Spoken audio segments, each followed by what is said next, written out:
Bismillahirrahmanirrahim. Assalamu alaikum, my dear students. This session focuses on sociolinguistics and linguistics.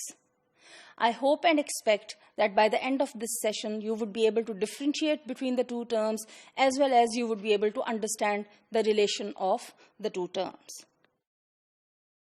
Well, at the outset, what we need to do is to think about, is there any difference between the terms sociolinguistics and linguistics?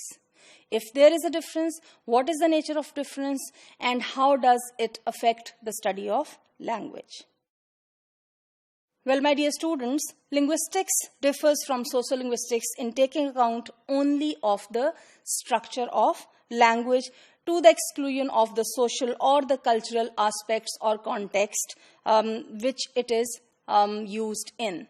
So, what is important is that linguistics deals with whatsoever exists within the language, whatsoever is encoded within the language, whatsoever we find in terms of structure or semantic meaning, the meaning-making process within the language. It does not include what surrounds this use of language. It does not include the society or the culture within which, this language is embedded or where it is used. So, mainly in linguistics, the task is to work out the rules of language X, which means any language, after which, once this linguistic part is done, actually the scope of sociolinguistics is far broader than linguistics. That is very narrow to look at the structure or the rules of the language itself. Here comes sociolinguistics to rescue, to help, and it enters the scene and studies anything that is related to the application or implication regarding the society in which that language is being used. Well, this view is typical of the whole, this linguistics school is particular or typical about the structural school of linguistics, which has dominated 20th century linguistics from the times of Chomsky from 1957 onwards. And I would say there are two good reasons to accept this view. The first is that we cannot take the notion language X for granted, since this in itself is a social notion because it is defined in terms of the group of people who speak language X.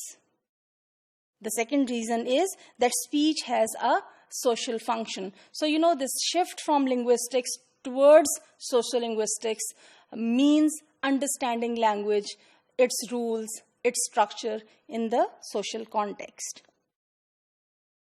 When it comes to social functions, and when we say that sociolinguistics studies the social functions of language, we need to understand what is the significance of these social functions.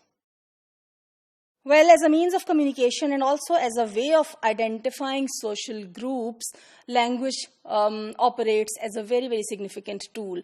We understand the identity of a group, who they are, where do they belong to, etc., through their language. To study speech without reference to the society, which uses it to exclude the possibility of finding social explanations for the structure that are used, then does not make much sense, because who is using the language, for what purpose it is being used, and who is the addressee of the speaker, all these aspects change the functions of the language and thus change the meaning-making process as well.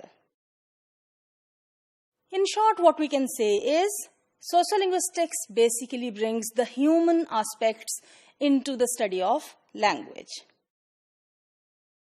It is the study of language in natural settings, how language is used in everyday life, how it is used spontaneously by people, and how it is used as a tool to create identity, how there are different varieties of language that are used by different people, how sometimes a single person uses more than one varieties and uses it for different purposes.